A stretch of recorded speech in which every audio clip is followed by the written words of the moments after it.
बेटा लास्ट कहाँ तक हो गया था? Good evening sir. लास्ट हमने कहाँ तक कर लिया था? सर आफ्टर जीवन फेज तक हुआ था सर। अच्छा अच्छा, you have to deal after G one phase है ना? चलो okay start. Write down a note.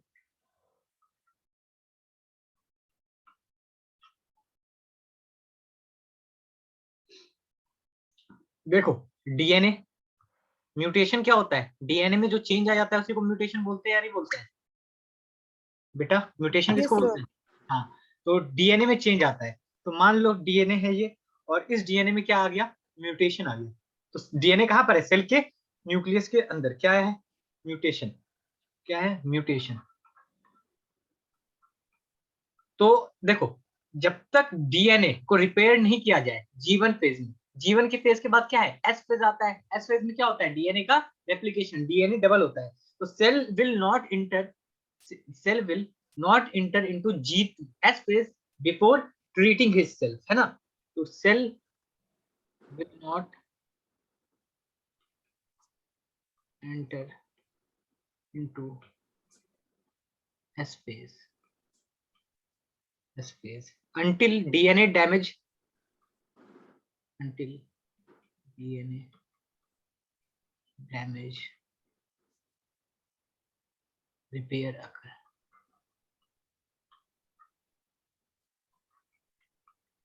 जो सेल है वो कभी भी एस फेज में एंटर नहीं करेगा जब तक कि क्या हो? डीएनए का डैमेज ठीक नहीं किया जाए।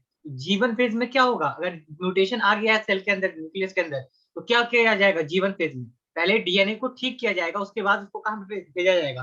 हमारे एस फेज में। ठीक है, तो हमारा जीवन फेज खत्म हो गया। अब हम देखेंगे एस फेज। एस फेज का फुल फॉर्म क्या है? Synthetic phase. क्या नाम है? Synthetic synthetic phase. Synthetic phase. इसमें क्या होता है बताओ? हमने पहले भी डिस्कस किया था। क्या होता है? डीएनए डबल हो जाता है, डीएनए गेट्स डबल। ठीक है,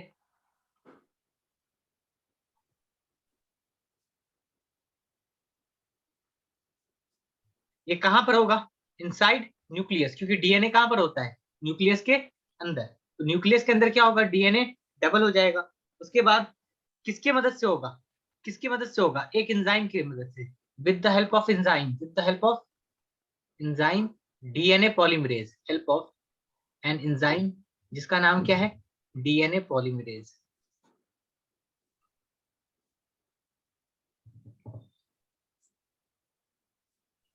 डीएनए पॉलीमरेज। ठीक है, और क्या होता है एस फेज में? और कुछ याद है? पढ़ाओ स्कूल में।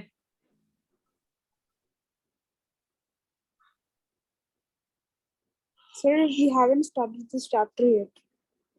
क्या बेटा? अभी ये चैप्टर शुरू नहीं किया है हमारे पास। अच्छा, स्टार्ट नहीं हुआ। नो दूसरा सर। क्या होता है बेटा? स्पिंडल फाइबर का ये, to make spindle fibre, to make, या चलो इसको ऐसे लिखते हैं। सेंट्रियोल का नाम सुना है पिछले चैप्टर में, सेल साइकिल में, सॉरी सेल सेल चैप्टर में, यस सर। है ना? तो सेंट्रियोल जो होता है वो प्लांट और एनिमल दोनों में पाया जाता है, या प्लांट में पाया जाता है, या एनिमल में पाया जाता है? ये बताइए। सेंट्रियोल एनिमल सेल में पाया जाता है। Centriole become double. सेंट्रियोल क्या हो जाएगा? डबल हो जाएगा। सेंट्रियोल क्या होता है? ये रहा, इस तरह का सेंट्रियोल होता है। ठीक है,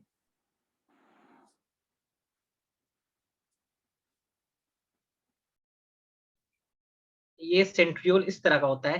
कितना होता है? पहले से दो होता है। कितना होता है? दो। तो ये सेंट्रियोल क्या होगा?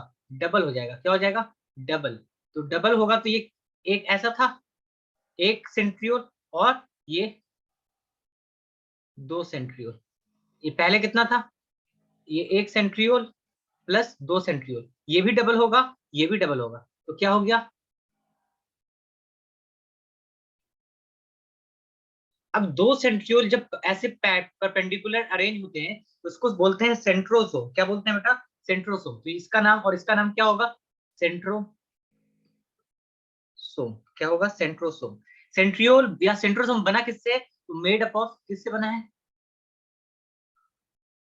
Made up of microtubule. किसका बना है? माइक्रोट्यूब्यूल। और माइक्रोट्यूब्यूल किसका बना होता है? ट्यूबुलिन प्रोटीन का। किसका बना होता है? ट्यूबुलिन प्रोटीन का। एस फेज में क्या हो रहा है? दो चीज डबल हो रही है, एक डीएनए डबल हो रहा है और दूसरा क्या डबल हो रहा है? सेंट्रियोल। सेंट्रियोल, ये सेंट्रोसोम का काम क्या है? ये बनाएंगे, they will form, they will, ये आगे जाके क्या बनाएंगे? दे विल फॉर्म एक चीज जिसका बोलते हैं spindle fibre. They will form spindle fibre. यहां तक समझ में आ गया तो कॉपी कीजिए, कुछ समझ में नहीं आया तो पूछिए। Understood sir. अंडरस्टूड। अच्छा, और भी पॉइंट्स हैं। एक पॉइंट क्या है? डीएनए डबल हो गया, ठीक है, तो मैं बोल सकता हूँ जेनेटिक मटेरियल भी डबल हो गया है। डीएनए क्या है? एक तरह का जेनेटिक मटेरियल है ना। Yes sir. जेनेटिक मटेरियल भी क्या हो गया है? टू टाइम हो गया है। क्या हो गया? Two time. आगे बात करें तो देखो, डीएनए ना, कभी भी डीएनए अकेला नहीं रहता है। डीएनए का जो लेंथ होता है ना, बहुत लंबा होता है। डीएनए का जो लेंथ होता है बेटा, वो क्या होता है? बहुत ही ज्यादा लंबा होता है, तो वो अकेला नहीं पाया जाता है। डीएनए नेगेटिव चार्ज होता है और ये पॉजिटिव चार्ज प्रोटीन के ऊपर क्या होता है? कॉइल्ड होता है। तो उस प्रोटीन का नाम होता है हिस्टोन प्रोटीन। तो तीसरा पॉइंट क्या है? हिस्टोन प्रोटीन भी है, वो क्या हो जाएगा? डबल हो जाएगा। हिस्टोन प्रोटीन सिंथेसिस होगा। क्या होगा? हिस्टोन प्रोटीन भी बनेगा, क्योंकि डीएनए किसके अराउंड आपका ये रिवॉल्व करता है? प्रोटीन के अराउंड। आपने डीएनए पढ़ा था पिछले टर्म में, बायोमोलिक्यूल्स में। बायोमोलिक्यूल्स में, यस सर। हाँ, तो उसमें आपने पढ़ा होगा ना, डीएनए क्या है? नेगेटिव चार्ज है और वो पॉजिटिव चार्ज प्रोटीन के ऊपर क्या होता है? ऐसे रैप कर लेता है अपने आप को यस न्यूक्लियस सर। फिट करने के लिए। तो बेटा डीएनए अगर डबल हो रहा है तो स्टोन प्रोटीन की भी तो जरूरत होगी सेल को, तभी तो नया यस सर। रिवॉल्व होगा। ठीक है, तो ये तीन चीजें होती है क्या? DNA double, histone protein synthesis और सेंट्रियोल डबल। कॉपी कर लीजिए। Okay sir.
Done sir.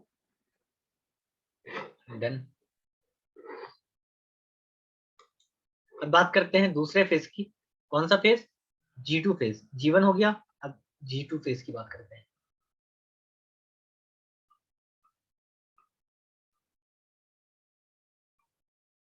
G2 phase में क्या होता है? पिछले क्लास में डिस्कस किया था, क्या होगा बताइए आप? कोई एक पॉइंट बताइए।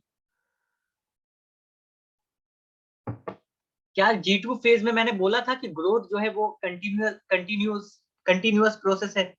ग्रोथ के बारे में बताया था, growth is a continuous process. Yes sir. तो G2 फेज में क्या ग्रोथ हो रहा होगा? Cell growth yes. क्या होगा? Cell growth continuous. यहाँ पर क्या होगा? Yes sir. Cell growth continuous.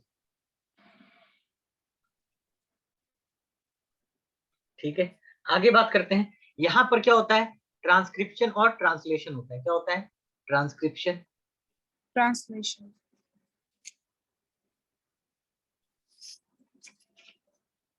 पिछले क्लास में ट्रांसक्रिप्शन ट्रांसलेशन बताया था।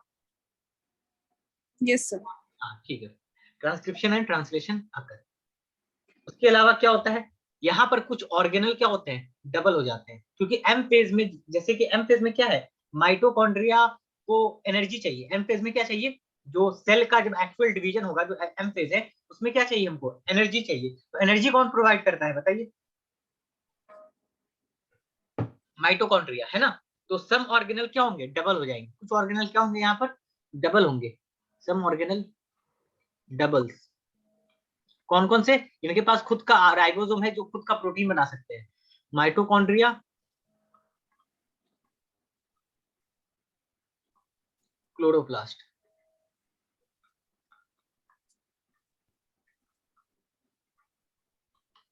ठीक है, और यहाँ पर एक प्रोटीन का सिंथेसिस होता है, tubulin protein.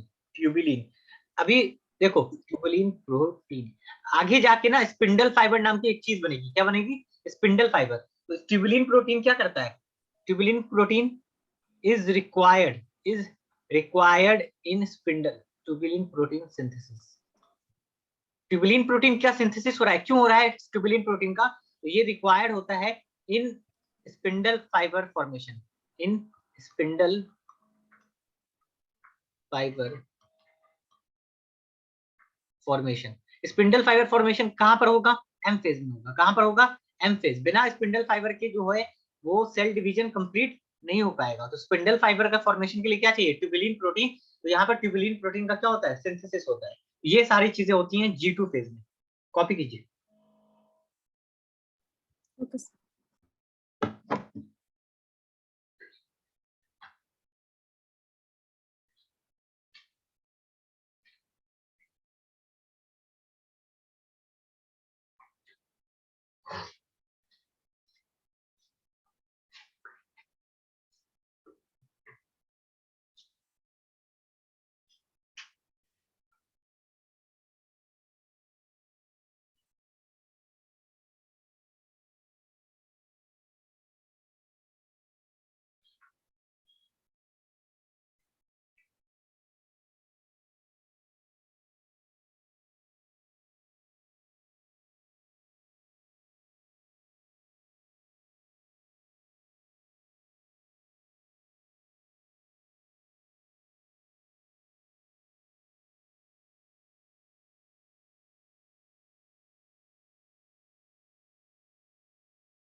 Done sir.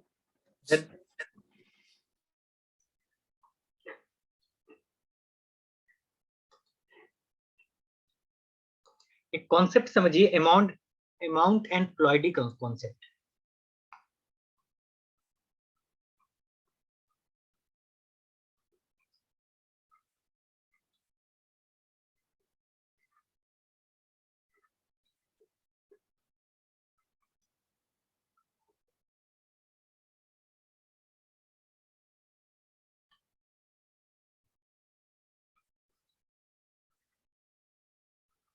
Cell है, सेल के अंदर क्या है? न्यूक्लियस। न्यूक्लियस के अंदर क्या है? इस तरह से क्रोमेटिन, डीएनए है ना? डीएनए है या नहीं है? तो डीएनए किस फॉर्म में प्रेजेंट है? Yes sir. डीएनए किस फॉर्म में प्रेजेंट है? थ्रेड लाइक फॉर्म में, है ना? तो उसको क्या बोलते हैं? क्रोमेटिन बोलते हैं, है ना? Yes sir. क्रोमेटिन किसका बना है अगर कोई पूछे तो ये दो चीजों का मिलकर बना है। इसके अंदर क्या होता है? डीएनए होता है, और क्या होता है? स्टोन प्रोटीन होता है ना? यस। ठीक है, तो एक बात बताओ, ये जो डीएनए है, ये जो डीएनए है, इसका कुछ ना कुछ अमाउंट होगा, है ना? Yes sir. तो उस अमाउंट को किसके फॉर्म में है? डीएनए, क्रोमेटिन के। और टोटल अमाउंट क्या है? तो टोटल अमाउंट क्या है डीएनए का या क्रोमेटिन का? टोटल अमाउंट जो है वो होता है 2C। कितना होता है? 2C। सी यूनिट है और मैग्नीट्यूड क्या है? 2 है, यानी 2 ग्राम होता है ना, जैसे उसी तरह यहाँ पर सी बोलते हैं डीएनए के अमाउंट में। तो टोटल डीएनए कितना होता है? 2C होता है। अब हम बात करें कि थोड़ी देर पहले हमने देखा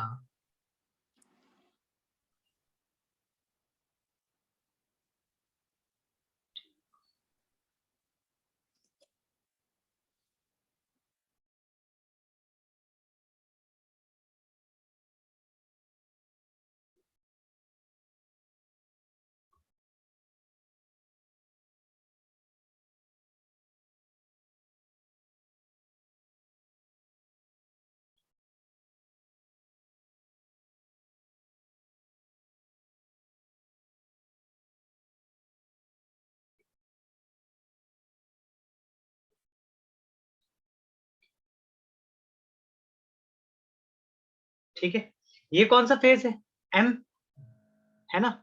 एम में क्रोमोसोम कैसे दिखेंगे, एम में दिखेंगे बेटा, यहाँ पे एम में क्या दिखता है, क्रोमोसोम दिखता है, क्रोमेटिन फाइबर नहीं दिखता है, क्या दिखता है, क्रोमोसोम, कुछ इस तरह से क्रोमोसोम दिखते हैं, है ना। यहाँ पर जीवन है, ये क्या है, जीवन, है ना, ये क्या है हमारा, यस सर। और ये क्या है, SG2।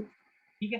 तो एम फेज में तो क्रोमोसोम बन जाते हैं, कंडेंस हो गए। जीवन फेज में क्या है, ये थ्रेड लाइक स्ट्रक्चर दिखेंगे, थ्रेड ऐसे टैंगल थ्रेड। एस फेज में थोड़ा सा अमाउंट क्या हो जाएगा इनका, अमाउंट क्या हो जाएगा एस फेज में, इंक्रीज हो जाएगा, ठीक है।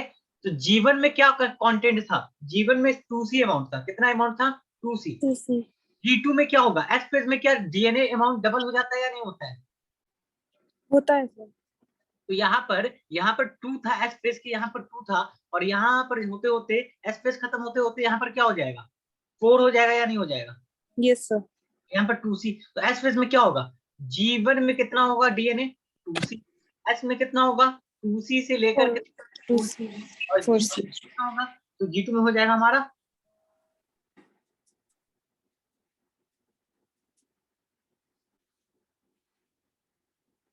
कितना होगा बताओ, 4C। G2 में 4C। 4C। ये कॉन्सेप्ट मालूम होना चाहिए, G2 में होगा 4C, ठीक है, कॉपी कर लीजिए। Okay sir.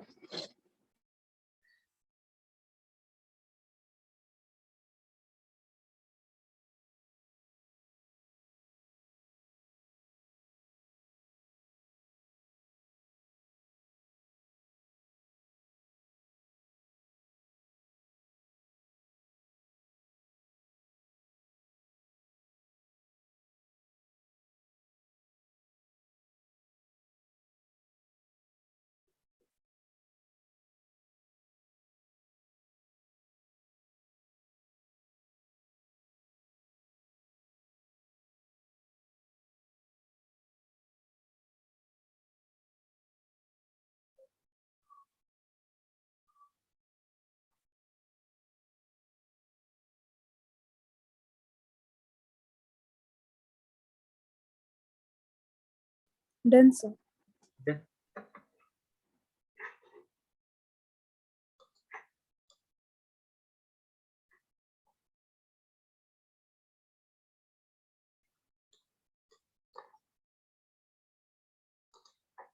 मान लो 2n इज इक्वल टू कितना है, 2n इज इक्वल टू 6 है। 2n जानते हो क्या होता है, 2n जानते हो बेटा क्या होता है,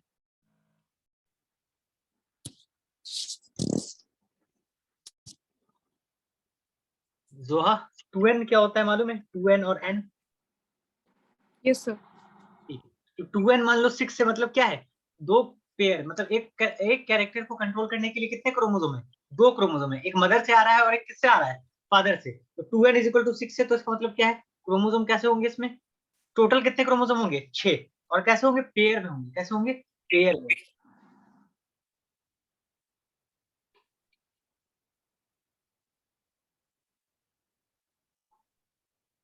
एक क्रोमोसोम, ये दूसरा क्रोमोसोम, मान लो एक डिजाइन में ऐसा बना रहा हूं, एक क्रोमोसोम, ये दूसरा क्रोमोसोम, और मैं तीसरा,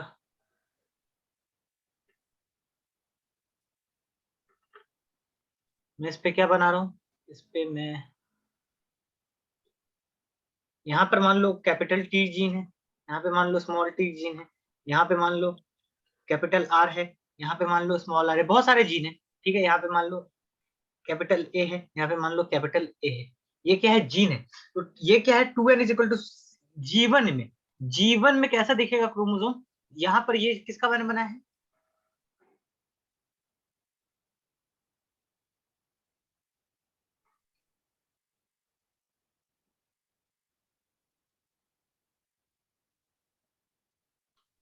ये किसका है, जीवन फेज का है, किसका फेज का है, जीवन फेज का। G1 phase. जीवन फेज में क्रोमोसोम कैसे दिखेंगे, अगर देखो क्रोमोसोम यहाँ पर इस डायग्राम से देखो, क्रोमोसोम मैंने किस किस फेज में दिखाया है, एम फेज में, यानी क्रोमोसोम साइकिल में रियल में कब दिखेंगे, अगर मैं बोलूं कि क्रोमोसोम देखो, तो आप बोलोगे कि एम फेज में मेरे को दिखाओ, तो एम फेज में क्रोमोसोम दिखेगा, किस फेज में दिखेगा, एम फेज में, है ना। लेकिन अगर मैं जबरदस्ती जबरदस्ती यहीं पर क्वाइलिंग कर दूं, ये इस क्रोमेटिन को क्या कर दूं, कॉइलिंग कर दूं, तो वो कैसा शेप लेगा, ऐसा लेगा। G1 फेज में G1 वाले क्रोमेटिन को अगर मैं ऐसे दिखाऊं तो कैसा देगा, ऐसा। यानी एक क्रोमोसोम में कितना क्रोमेटिड है, एक ये सिंगल क्रोमेटिड का क्रोमोसोम है, सिंगल क्रोमेटिड, ये क्या है, सिंगल क्रोमेटिड। टोटल 6 क्रोमोसोम दिख रहे हैं क्या, टोटल 6 क्रोमोसोम दिख रहे हैं यहाँ पर, 1 2 3 यस सर। 4 5 6। अब मैं दिखा रहा हूँ G2 वाले फेज का, किसका दिखा रहा हूँ, G2 वाले फेज। G2 वाले फेज में। G2 वाले फेज में देखते हैं क्या क्या होता है।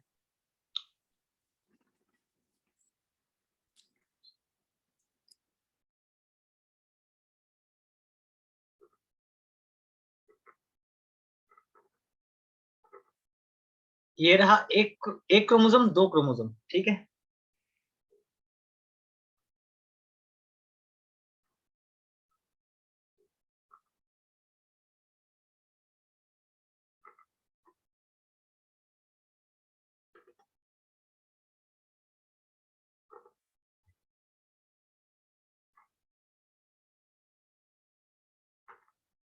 देखो यहाँ पर जो क्रोमोसोम है वो कितने क्रोमेटिड के हैं, सिंगल क्रोमेटिड के, कितने क्रोमेटिड के हैं, सिंगल क्रोमेटिड। लेकिन यहाँ पर जो क्रोमोसोम है ये भी टोटल क्रोमोसोम यहाँ पर कितने हैं, टोटल क्रोमोसोम तो यहाँ पर कितने हैं, 6। और 6। टोटल क्रोमेटिड कितने दिख रहे हैं यहाँ पर आपको, टोटल क्रोमेटिड कितने दिख रहे हैं, ये एक क्रोमेटिड, 2 क्रोमेटिड, 3 4 5 6, तो टोटल क्रोमेटिड 6। कितने हैं, 6 है। लेकिन यहाँ पर टोटल क्रोमोसोम देखो, ये टोटल क्रोमोसोम 12। यहाँ पर G2 में क्या होता है, अमाउंट डबल हो गया ना, डीएनए का यस अमाउंट सर। डबल हो गया, तो ये जो क्रोमोसोम है वो कितने क्रोमेटिड का बना है, एक, और ये देखो ये एक हो गया, और ये दूसरा क्रोमेटिड, कितने yes sir. Chromatid, 2 chromatid, total chromatid कितने हो जाएंगे, 12। टोटल क्रोमेटिड 12, और टोटल क्रोमोसोम कितने हो जाएंगे 12। ना, टोटल क्रोमोसोम 12 कैसे हो, 6। टोटल क्रोमोसोम क्या है, 6। 6 है। क्रोमोसोम का नंबर नहीं बढ़ा, क्रोमोसोम का number will remain same, chromosome का okay. Number will remain same, number will remain same. अच्छा क्या इस G2 में इस तरह का क्रोमोसोम दिखता है, क्या क्रोमोसोम दिखेगा G2 में, नो सर। नहीं। लेकिन हम क्या कर रहे हैं, इमेजिन कर रहे हैं कि यहीं पर कॉइलिंग करवा दे तो कैसा क्रोमोसोम होता है ना, ठीक है। Yes sir. Chromosome number will remain same, यहाँ पर क्या होगा, chromosome number will remain same, ठीक है, but chromatid number increase as DNA amount become double.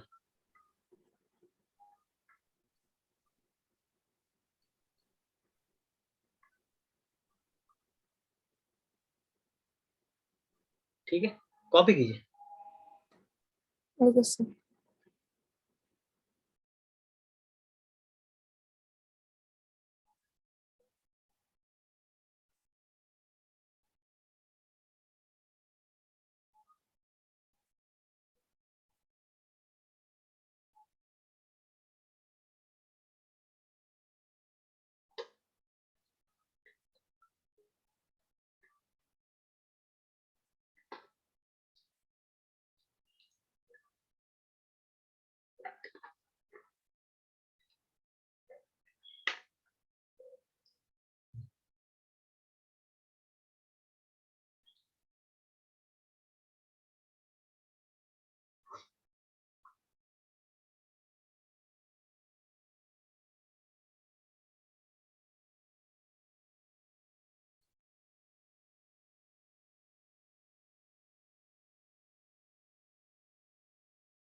Done sir.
एक क्वेश्चन लिखा हुआ है, इस क्वेश्चन का आंसर दें आप।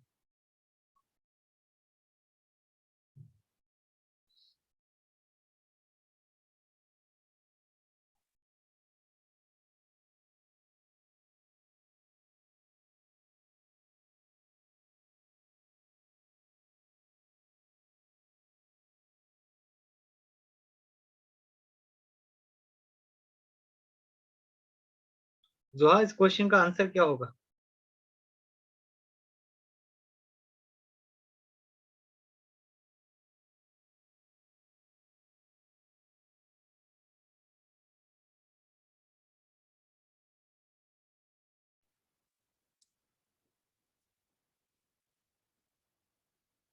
सर क्रोमोसोम्स सेम रहते हैं तो 10 ही होगा।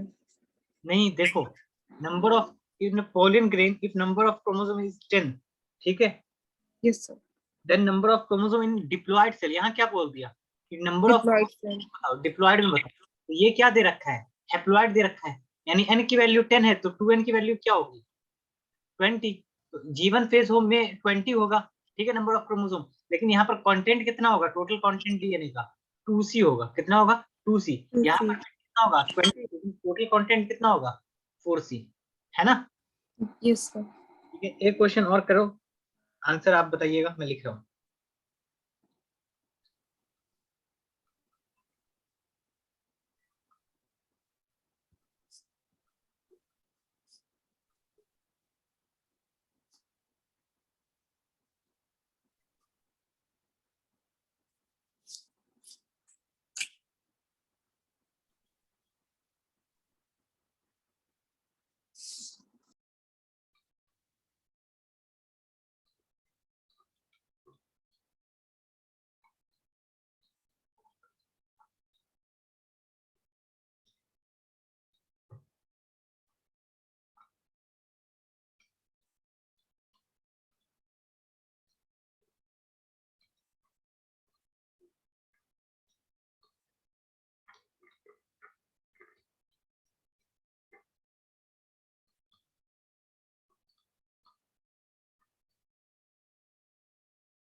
इस क्वेश्चन का आंसर बताइए।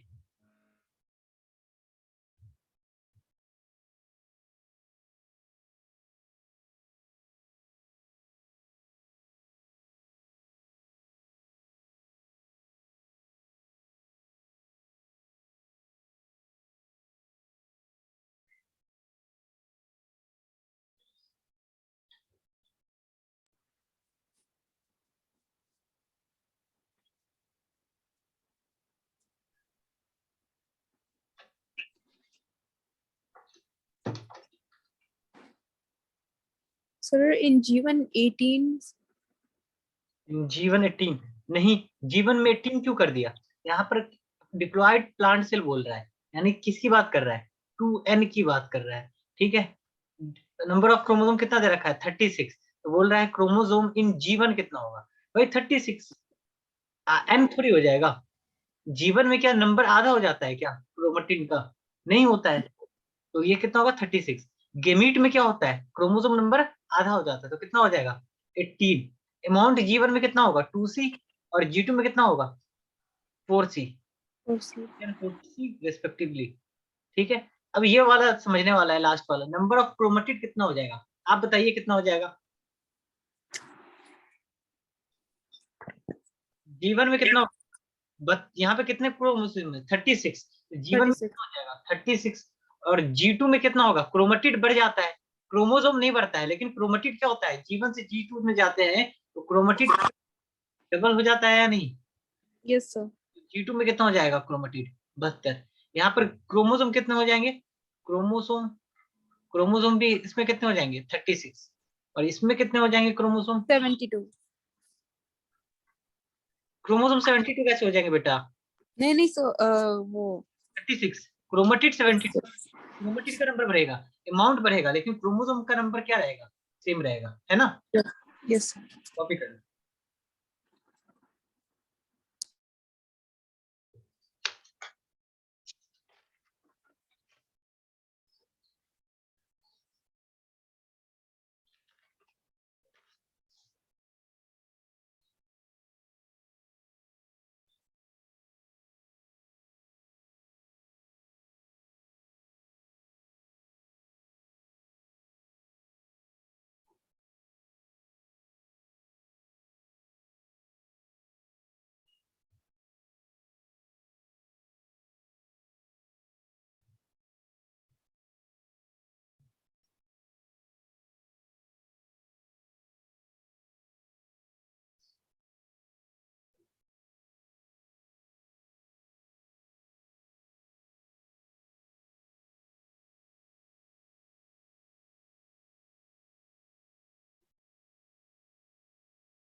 डन सर अब एक फेज और आता है जिसको बोलते हैं G0 फेज। क्या बोलते हैं? G0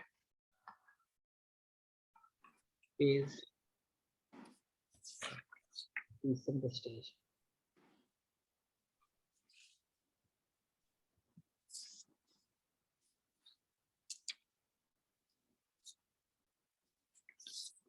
फेज या क्यूसेंट स्टेज, ठीक है।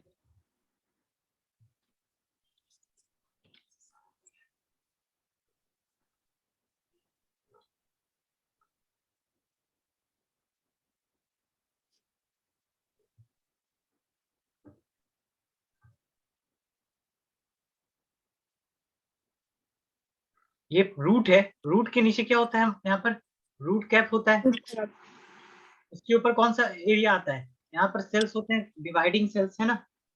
यस सर मेरिस्टेमेटिक सेल जिनको बोलते हैं। यस सर ये डिवाइड करके सेल अपने आप को कहाँ भेजते हैं? ऊपर भेजते हैं। ये अपने आप को कहाँ भेजते हैं? यहाँ पर। यहाँ पर क्या होता है? इलोंगेशन, है ना? और यहाँ के सेल कैसे होते हैं? सेल यहाँ पर के कैसे होंगे? यहाँ के सेल कैसे होते हैं, permanent, cells are permanent here. बताया था 3 ऑप्शन है, या तो सेल साइकिल को कंटिन्यू करे, या तो सेल क्या बन जाए, परमानेंट बन जाए, या फिर क्या बन जाए, एक ऐसे स्टेज में चला जाए जिसको बोलते हैं क्यूसेंट स्टेज। तो cells are permanent here. Cells कैसे होते हैं, परमानेंट। डिवाइड करने की कैपेसिटी क्या हो चुकी है उनकी। परमानेंट का मतलब क्या है, डिवीजन नहीं करेंगे, डिवीजन कभी भी नहीं करेंगे। और डिवाइडिंग सेल, ये जो यहाँ पर फिर कुछ सेल्स होते हैं, यहाँ पर कुछ सेल होते हैं, इनको बोलते हैं क्यूसेंट सेल। क्या बोलते हैं, quiescent phase, quiescent cell. Quiescent cell क्या होता है, क्यूसेंट सेल होता क्या है, तो समझो जी नॉट स्टेज होता क्या है। Cell exit cell cycle, cell cycle को क्या करता है, सेल एग्जिट कर देता है और वो एक इनएक्टिव स्टेज में चला जाता है। जीवन से चल रहा था, जीवन शुरू हुआ और जीव एस फेज में जाने से पहले वो कहाँ चला गया, जी नॉट फेज में। जी नॉट फेज क्या है, एक इनएक्टिव स्टेज है, इसमें सेल डिवाइड नहीं करता है। लेकिन जब मान लो सेल को जरूरत होगी, ऑर्गेनिज्म को जरूरत होगी सेल की, यहाँ पर मान लो यहाँ पर मेरिस्टेमेटिक सेल्स खत्म हो गए हैं, तो ये क्विसेंट सेल क्या हो जाएंगे, डिवाइड करके इसकी जगह ले लेंगे। तो जी नॉट से क्या होता है, सेल यहाँ पर क्या करते हैं, exit cell cycle, cell exit cell cycle and enter into G naught phase. inactive stage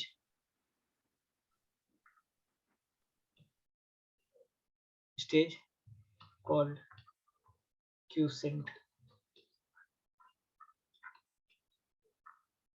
इसमें डिवीजन होगा क्या, इस सेल में डिवीजन होगा नहीं, इनएक्टिव स्टेज में चला गया है, डिवीजन बंद हो गया है। और ये क्या है, परमानेंट है क्या, नहीं, परमानेंट भी नहीं है, क्योंकि जब जरूरत पड़ेगी तो ये डिवाइड कर सकते हैं। ठीक है, ऐसा क्यों हो रहा है, क्यों ये किसकी तरह एक्ट कर रहे हैं, एक्ट एज क्विसेंट सेल किसकी तरह एक्ट कर रहे हैं, रिजर्वायर की तरह एक्ट कर रहे हैं, किसकी तरह एक्ट कर रहे हैं, रिजर्वायर ऑफ सेल। जब सेल मान लो डैमेज हो गया, सेल कुछ डैमेज हो गया वहां पर, फिर मान लो प्लांट को ये मेरिस्टेमेटिक सेल्स डैमेज हो गए, तो ये क्या होगा, क्विसेंट सेल डिवाइड करके उसकी जगह ले लेंगे। तो it require again, if required again enter into G1।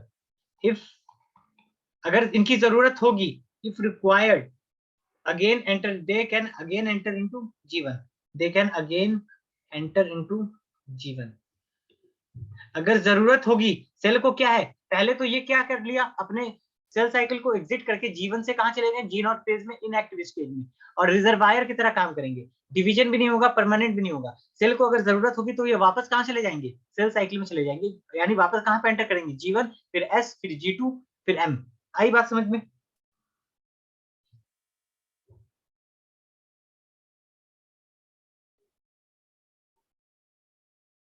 Copy कीजिए।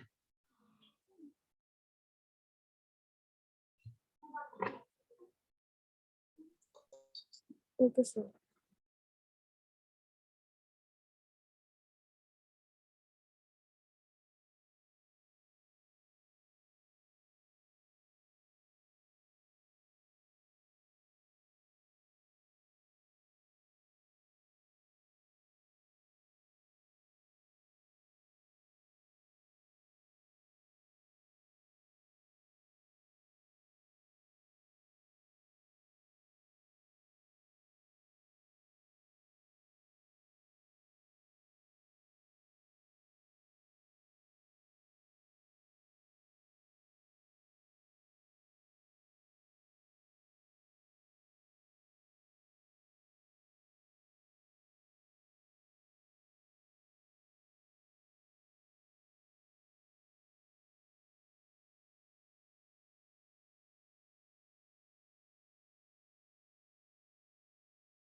डन। सर।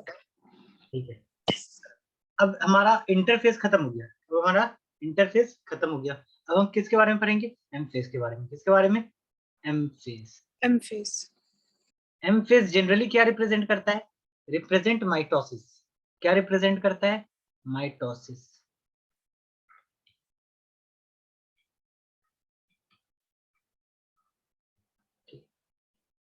सबसे पहला पॉइंट, ये मोस्ट ड्रामेटिक पीरियड है, ड्रामेटिक फेज है। क्या है?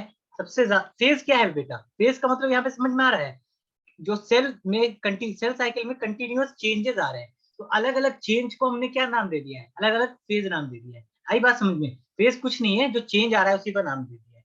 तो इसमें क्या होता है? सबसे मेजर ड्रामेटिक फेज क्या बोल रहे हैं? क्योंकि एम फेज में क्या होता है, एम फेज से पहले न्यूक्लियस में और साइटोप्लाज्म में उतना उथल पुथल नहीं होता है, रीऑर्गेनाइजेशन चीजों का नहीं होता है, चीजें इधर से उधर नहीं होती। लेकिन एम फेज में जाती ही चीजों में क्या होने लगता है? रीऑर्गेनाइजेशन होने लगता है। इसलिए इसको सबसे ड्रामेटिक फेज माना जाता है। क्यों माना जाता है? इसमें क्या हो रहा है? मेजर रीऑर्गेनाइजेशन, मेजर रीऑर्गेनाइजेशन अकर इन, कहां कहां पर होता है? न्यूक्लियस। सबसे पहले क्या होगा? न्यूक्लियस, न्यूक्लियस में चेंज होगा एंड साइटोप्लाज्म में। फिर किसमें चेंज होगा? साइटोप्लाज्म में। ठीक है। दूसरा, ये बोर्ड में आपके लिए बहुत इंपॉर्टेंट बन जाता है, इंपॉर्टेंट है बोर्ड के लिए, पूछ लिया जाता है इक्वेशनल डिवीजन क्या होता है। तो इसको हम क्या बोलते हैं? इक्वेशनल डिवीजन भी बोलते हैं। फेज का दूसरा नाम क्या है? Equational division. क्यों बोलते हैं इक्वेशनल डिवीजन? कि मान लो क्या हमारे पास कितने, एक सेल है, इसमें कितने क्रोमोसोम होते हैं? 46 क्रोमोसोम। ये डिवाइड करता है तो ये दो सेल में पैदा होता है, इसमें भी कितने होंगे क्रोमोसोम? 46। इसमें भी कितने होंगे? 46। तो जितना सेल पुराने वाले सेल में क्रोमोसोम था, उतना ही नए वाले सेल में क्रोमोसोम है। L H is equal to क्या है? R H S. इसीलिए क्या बोलते हैं इस डिवीजन को? Equational equational division. Equational division.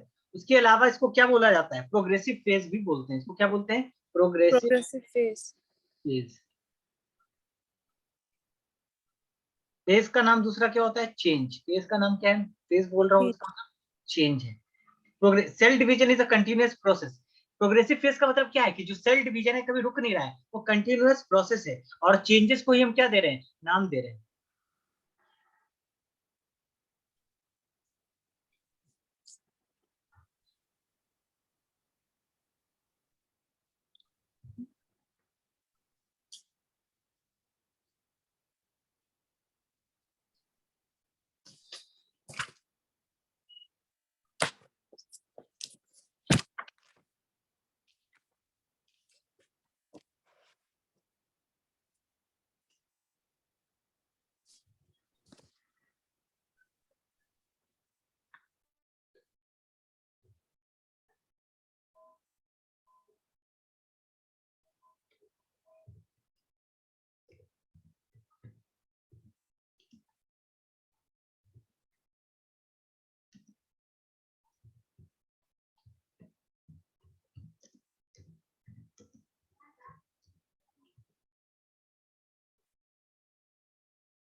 Copy कीजिए बेटा।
सुहा कॉपी करे, कुछ समझ में नहीं आया तो पूछिए।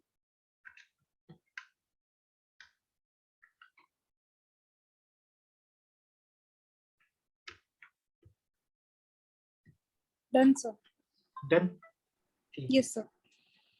अब देखिए, अब बात करते हैं एम फेज को दो हिस्सों में बांटा है। एम फेज को फिर डिवाइड किया कितने हिस्सों में? दो हिस्सों में। एक क्या है बेटा, चेंज न्यूक्लियस के अंदर आ रहा है, न्यूक्लियस के अंदर रीऑर्गेनाइजेशन हो रहा है। तो कैरियोकाइनेसिस, पहले क्या होगा, न्यूक्लियस का डिवीजन होगा, फिर किसका डिवीजन होगा, साइटोप्लाज्म का। तो पहले वाले को क्या बोलते हैं, कैरियोकाइनेसिस, और दूसरे वाले को क्या बोलते हैं, साइटोकाइनेसिस।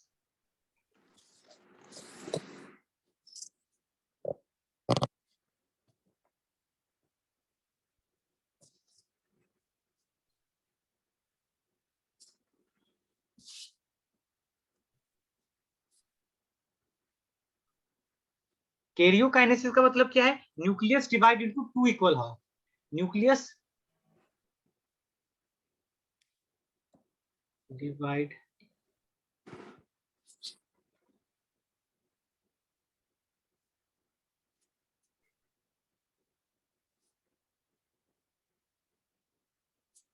इसमें कितने फेज आते हैं, कैरियोकाइनेसिस के अंदर कितने फेज आते हैं, तो चार आते हैं। सबसे पहला होता है प्रोफेज,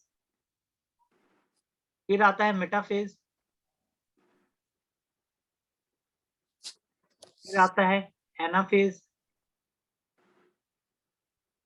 फिर लास्ट में आता है टीलोफेज। सबसे लंबा होता है, ये पूछ लिया जाएगा, सबसे लंबा प्रोफेज होता है, उसके बाद होता है टीलोफेज, उसके बाद होता है मेटाफेज, फिर सबसे छोटा होता है एनाफेज, पीटीएमए। पीटीएमए ऐसे याद रखिएगा, पीटीएम पेरेंट्स टीचर मीटिंग। और साइटोकाइनेसिस क्या होता है, division of cytoplasm with which complete cell division. Cytokinesis का मतलब क्या है, division of cytoplasm, division of cytoplasm. और साइटोप्लाज्म के डिवीजन होने के बाद क्या होगा, सेल डिवीजन क्या होगा, कंप्लीट हो जाएगा। Division of cytoplasm which complete cell division.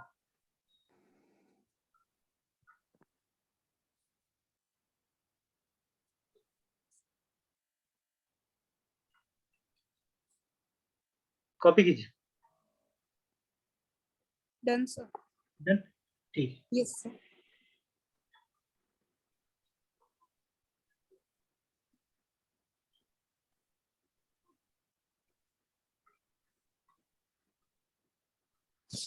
देखो, अभी G2 फेज के बाद क्या शुरू होगा, आपका एम फेज। और एम फेज में सबसे पहले क्या आता है, प्रो फेज आता है। सबसे पहले क्या आता है, pro phase. Before pro phase situation क्या है, प्रो फेज स्टार्ट होने से पहले क्या सिचुएशन थी। तो भाई मैंने क्या बोला था, अभी देखते हैं क्या हो सिचुएशन है। तो आपका क्या है,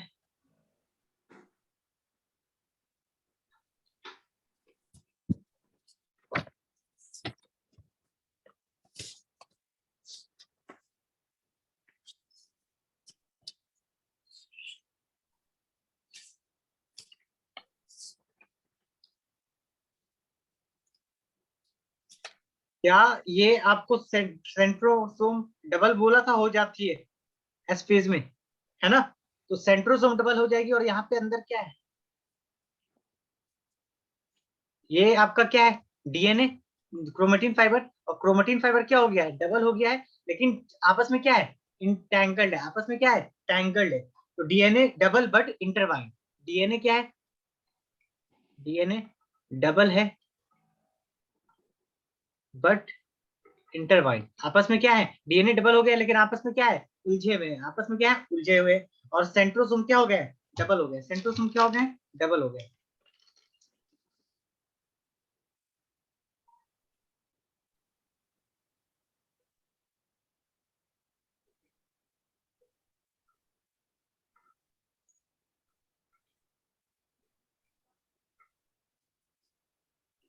प्रोफेज में देखते हैं क्या होता है, किसमें, प्रोफेज में। किसकी बात कर रहे हैं बेटा, बोलो, प्रोफेज। ठीक है, प्रोफेज में बात करें तो क्या है, सब सीक्वेंस में हम बात करेंगे। सबसे पहले क्या होता है, क्रोमेटिन फाइबर दिख रहा है क्या आपको, क्या सेल न्यूक्लियस के अंदर क्रोमेटिन फाइबर है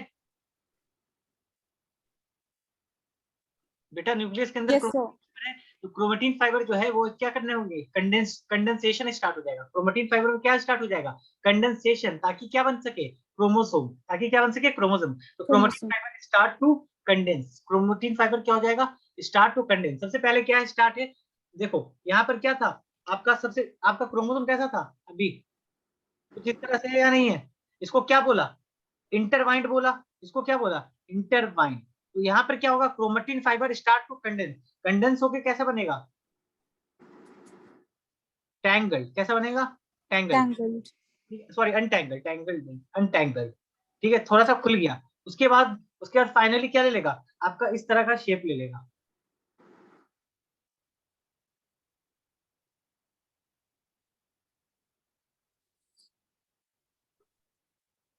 ठीक है, सबसे पहला पॉइंट क्या है, क्रोमेटिन फाइबर कंडेंस होना शुरू हो गया है। सेंट्रोजोम जो है, वो जो है सेंट्रोजोम, आपको ये दिख रहा है सेंट्रोजोम पीछे, ये क्या होगा, एक इस पोल में रह जाएगा और दूसरा क्या करेगा, अपोजिट पोल में मूव करना शुरू होगा। ठीक है, दूसरा क्या होगा, अपोजिट पोल पे मूव करना शुरू करेगा। Yes sir. ठीक है, तो सेंट्रोजोम, अच्छा सेंट्रोजोम किसमें पाया जाता है, एनिमल और प्लांट दोनों में, नो सर, इन एनिमल्स। सिर्फ एनिमल सेल में पाया जाता है। तो सेंट्रोसोम जिसमें पाया जाता है, एनिमल सेल में, वो क्या करेगा, move to opposite pole. Centrosome जो एनिमल सेल में पाया जाता है, move to opposite pole, to opposite pole. Centrosome क्या बनाता है, spindle fibre arise. Spindle fibre भी क्या होगा, दिखने लगेगा, स्पिंडल फाइबर अराइज। देखो सेंट्रोसोम से क्या बनेगा, मैं अभी यहाँ पर डायग्राम भी बना देता हूँ।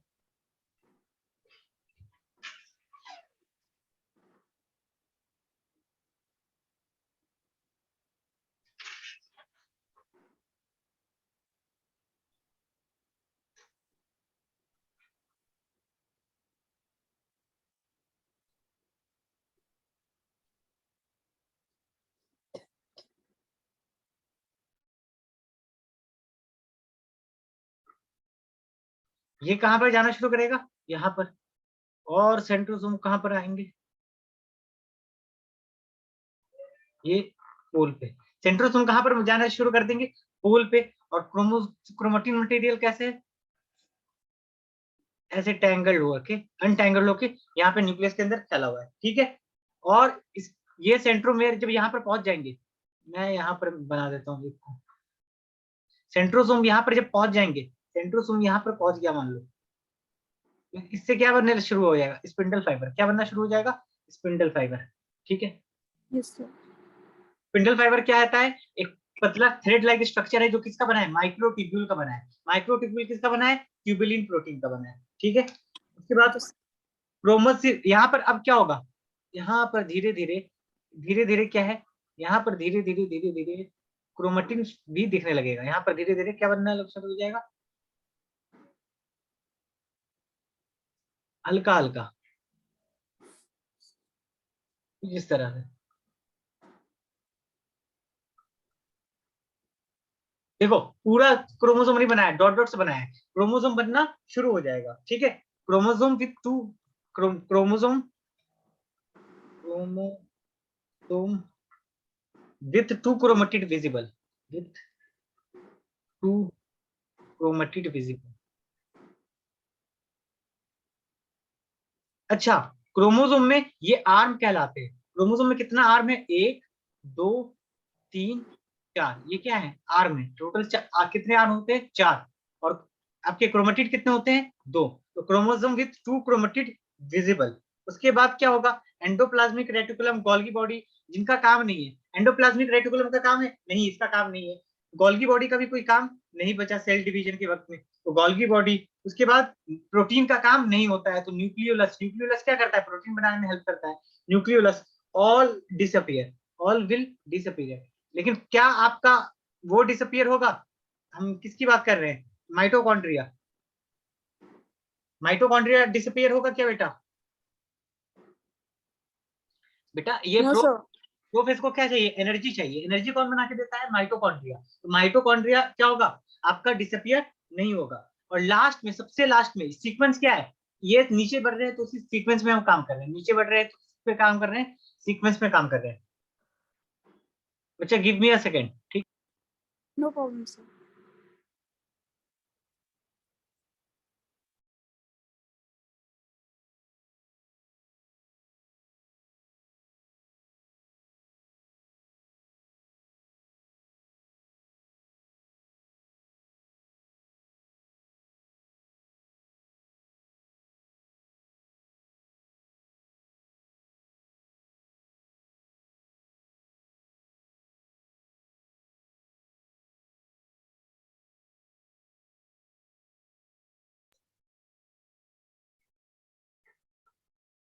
हाँ, तो मैं क्या बोल रहा था, लास्ट सबसे सीक्वेंस, इसी सीक्वेंस पे याद करना है। और सबसे लास्ट में क्या होगा? न्यूक्लियर मेम्ब्रेन क्या होगा? डिसइंटीग्रेट। न्यूक्लियर मेम्ब्रेन क्या हो जाएगा? टूटने लगेगा। सबसे पहले क्या हुआ? क्रोमेटिन मटेरियल कंडेंस होना शुरू किया। उसके बाद वो फाइनली क्या ले लिया? सेंट्रोसोम। फाइनली क्या ले लिया? क्रोमोसोम का शेप ले लिया, क्रोमेटिड विजिबल हो गए। उसके बाद क्या हुआ?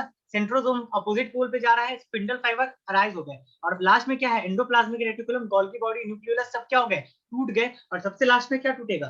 न्यूक्लियर मेम्ब्रेन डिसइंटीग्रेट हो गया। सबसे लास्ट में क्या है?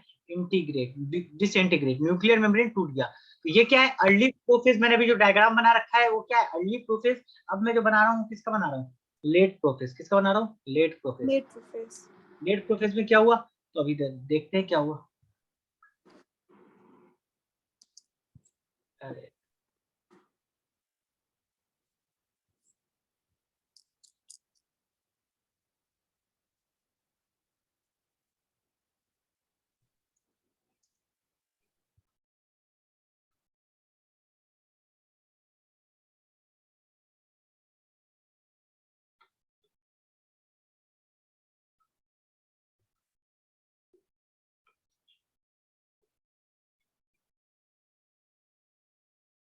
ये सेंट्रोसोम के आसपास क्या है?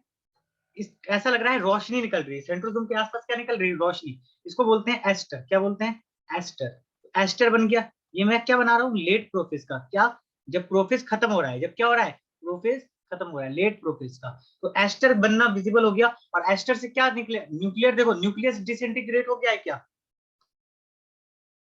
यहाँ पे क्या दिख रहा है? क्रोमोसोम दिखना शुरू हो गया। ठीक है, क्रोमोसोम दिखना शुरू हो गया। ठीक है, और यहाँ पर क्या है? स्पिंडल फाइबर का फॉर्मेशन शुरू हो गया। किसका फॉर्मेशन? Spindle fibre. क्या है? Spindle fibre.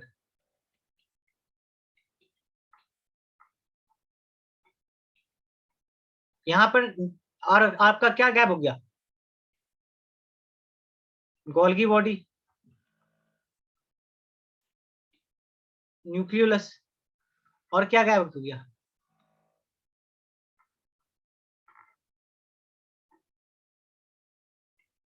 ये सब एंडोप्लाज्मिक रेटिकुलम। ये क्या है? Endoplasmic reticulum. ये सब क्या हो जाएगा? गायब हो गए। ये सब क्या हो जाएंगे? गायब हो गए। डॉट डॉट से बनाना ताकि पता चले गायब हुआ है। ठीक है, तो सेंट्रोसोम से क्या बनता है? एस्ट्रो। सेंट्रोसोम क्या बनाता है? सेंट्रोसोम बनाएगा एस्टर। क्या बनाएगा?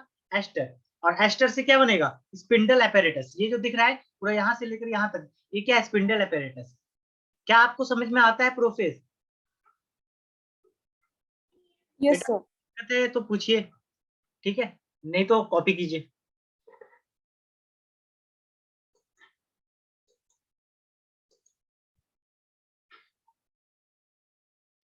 सर ये वाला लिख लिया है ऑलरेडी सर। अच्छा, ये कीजिए। सर आप लास्ट पार्ट फिर से बोल सकते हैं सर? मैं ये बता रहा था कि सेंट्रोसोम से क्या बनेंगे? ये जो रेड रेड जो बने हैं, ये आपको रेड कलर के दिख रहे हैं बेटा? Yes sir. ये किसके बने हैं? माइक्रोट्यूब्यूल के। किसके बने हैं? माइक्रोट्यूब्यूल। और माइक्रोट्यूब्यूल किसका बना होता है? ट्यूबुलिन प्रोटीन का। किसका बना होता है? Tubulin protein. Protein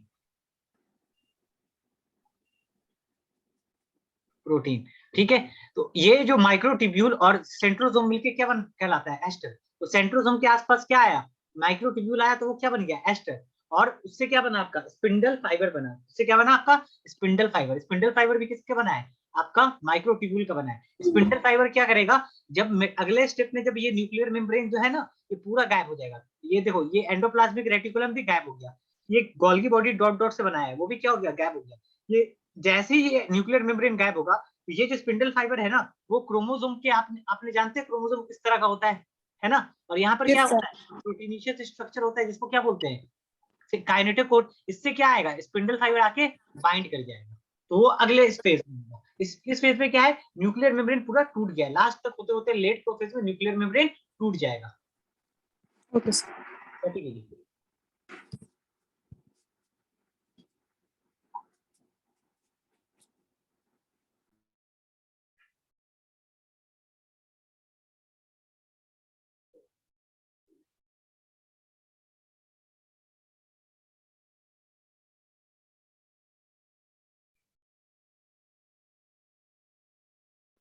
done sir. Done. ठीक है।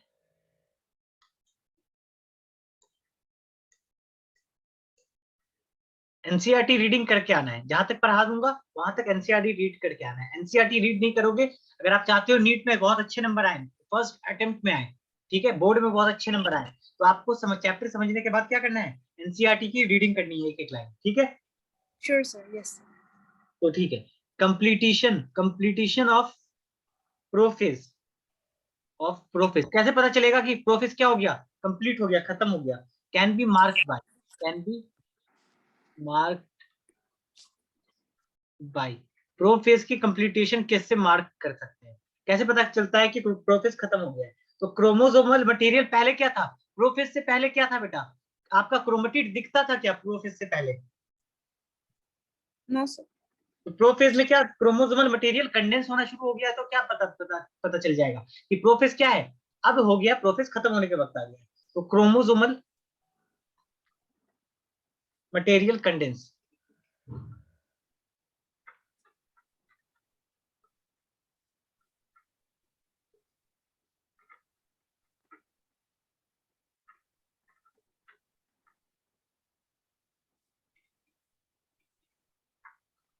क्रोमोसोमल मटेरियल कंडेंस होके क्या बनाएंगे? Two chromatid appear attach at centromere. दो क्रोमेटिड अपीयर होंगे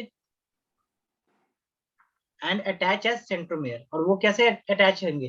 attach as at attach at centromere. ये एक क्रोमोसोम और ये वाला जो एरिया होता है इसको क्या बोलते हैं? सेंट्रोमेयर। तो दो क्रोमेटिड दिखेगा, और वो दोनों क्रोमेटिड किससे अटैच्ड है? सेंट्रोमेयर से। ये देखो, एक क्रोमेटिड यहां से लेकर यहां तक, और ये रहा दूसरा क्रोमेटिड यहां से लेकर यहां तक। ठीक है। और वो दोनों कहां से अटैच्ड है? सेंट्रोमेयर से अटैच्ड है। किससे अटैच्ड है? सेंट्रोमेयर से। सेंट्रोमेयर। के प्रोफेज के एंड में क्या दिखने लगेगा? सेंट्रोमेयर आपको दिखने लगेगा। कई बात समझ में।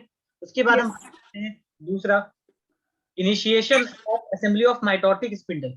जैसे ही प्रोफेज खत्म होने लगेगा, तो आपको क्या होगा? माइटोटिक स्पिंडल फाइबर दिखने लगेंगे। स्पिंडल फाइबर दिखने लगे हैं मतलब क्या है?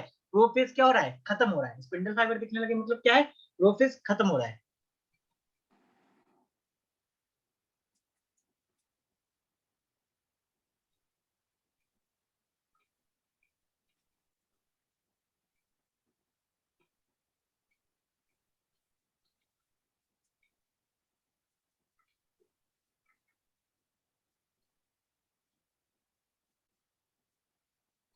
माइटोटिक स्पिंडल बनेगा। माइटोटिक स्पिंडल जो है वो किसका बना है? माइक्रोट्यूब्यूल का बना है। किसका बना है? माइक्रोट्यूब्यूल इन्वॉल्व होंगे इसमें। क्या होंगे? माइक्रोट्यूब्यूल इन्वॉल्व होंगे। एनिमल सेल में जो होता है, एनिमल सेल में क्या है बेटा? दो कितने एस्टर बनते हैं एनिमल सेल में? दो एस्टर। कितने एस्टर बनेंगे? दो सेंट्रोसोम है तो कितने बनेंगे? दो एस्टर। एनिमल सेल में क्या है? Two aster. इसलिए इसको क्या बोलते हैं? Amphiastral. क्या बोलते हैं? Amphiastral. और प्लांट सेल में क्या सेंट्रोसोम होता है क्या? नहीं होता है तो प्लांट सेल में कैसे बनेगा स्पिंडल फाइबर, प्लांट सेल में कैसे बनेगा spindle fibre, spindle fibre forms directly, plant cell में कैसे बनेगा स्पिंडल फाइबर्स डायरेक्टली, इसमें सेंट्रोसोम नहीं बनाता है, डायरेक्टली प्लांट सेल में स्पिंडल फाइबर बनते हैं, spindle fibre forms directly.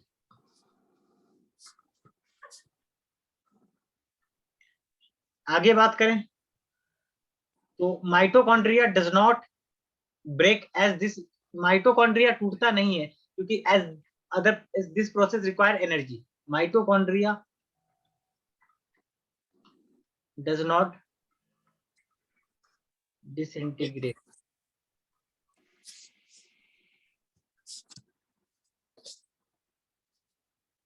Copy कीजिए।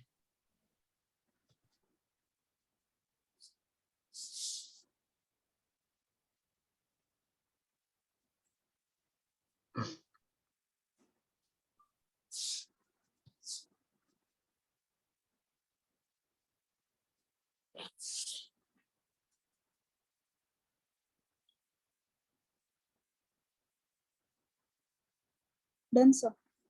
डन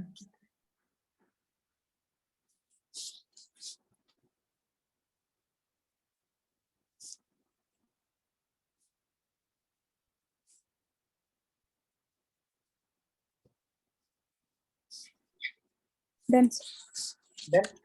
आपके पास में, आपके पास में बुक है? Yes sir, 1 minute.